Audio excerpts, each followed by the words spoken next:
Emmanuelle Rivassou, reine du shopping, la décoratrice d'intérieur qui fait des merveilles en home staging dans maison à vendre. Ce mercredi 26 août reine du shopping, Emmanuelle Rivassou est allée faire du shopping avec son mari, le DJ Gilles Lucas.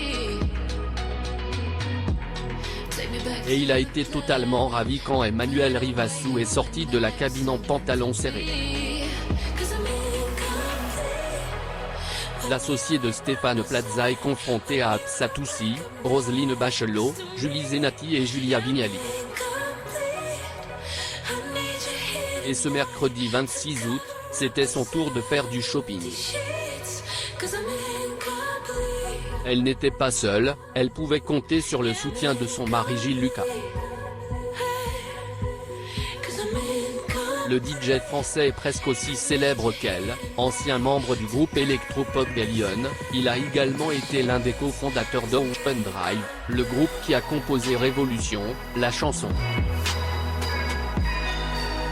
Mariés depuis 20 ans, Gilles Lucas et Emmanuelle Rivassou se connaissent par cœur, ce qui leur permet de faire les meilleurs achats de la semaine. Gilles Lucas ravi par la forme de son épouse, Gilles Lucas accompagnait sa femme dans les magasins. Je suis son Sherpa, dit-il. Outre le fait de porter ses sacs, c'est toujours un bon conseil. Il est donc logique qu'il l'accompagne dans les Queens of Shopping. Après avoir soigneusement suivi ses tests, il a été captivé lorsqu'Emmanuelle Rivassou est sortie de la cabine en pantalon serré en métal. Eh bien, elle a lâché, elle l'a fait sauter. Il vous donne une balle. C'est une balle à facettes, dit-il, en s'amusant. C'est métallique, sa femme l'a fait remarquer. C'est métallique et aussi sexy, a déclaré Gilles Lucas, sous le charme. Il n'était pas seul, Christina Cordula l'a adoré, tout comme les célèbres rivales d'Emmanuelle Rivassou. Le travail du décorateur d'intérieur a été sévèrement jugé sur les réseaux sociaux. Emmanuelle Rivassou a eu la délicate tâche de cacher l'endroit avec un budget extrêmement serré. Pour moi, ce que vous avez fait est magique, a déclaré Céline. Cependant, elle ne l'a pas porté lors de son dernier spectacle, préférant une robe très élégante. Un choix judicieux, puisqu'elle a obtenu l'excellente moyenne de 16,7520, prenant ainsi la tête de la compétition face à Absa Toussi. Va-t-elle garder sa place? Elle répond ce vendredi 28 août, avec Maison à vendre, Emmanuelle Rivassou critiquée par les internautes. Si Emmanuelle Rivassou a généralement le public de son côté, sa prestation à la maison à vendre le 15 janvier dernier a été très. Ce mercredi 15 janvier sur le M6, Stéphane Plaza est intervenu au domicile de Lucien et Céline, un couple qui avait des difficultés à vendre sa maison. Pour les aider à séduire les acheteurs potentiels, il a fait appel à sa fidèle décoratrice d'intérieur Emmanuelle Rivassou.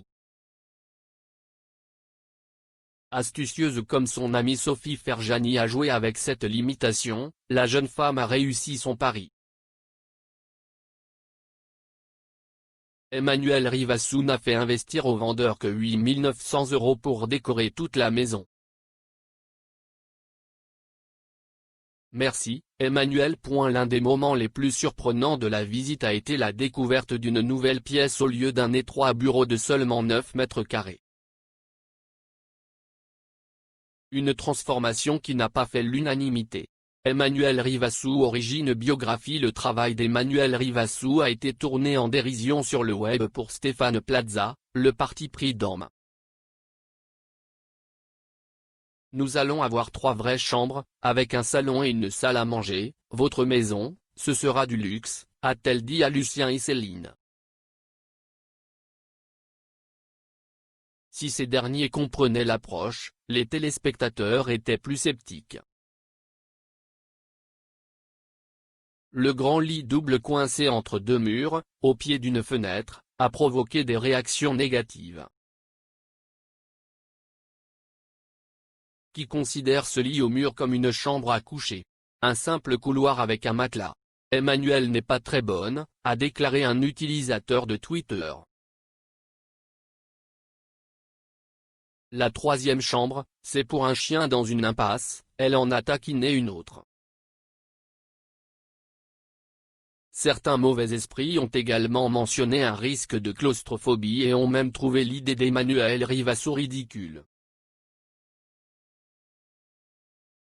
Si ce n'est pas la première fois que les choix du décorateur sont partagés, les commentaires ont été particulièrement acides le 15 janvier. Mais peu importe, grâce à leur travail, qui a également été salué par les visiteurs de la maison, Lucien et Céline ont finalement pu vendre leur propriété pour le prix très correct de 257 000 €. Malgré les critiques, la professionnelle du homestaging a une fois de plus réussi sa mission avec brio.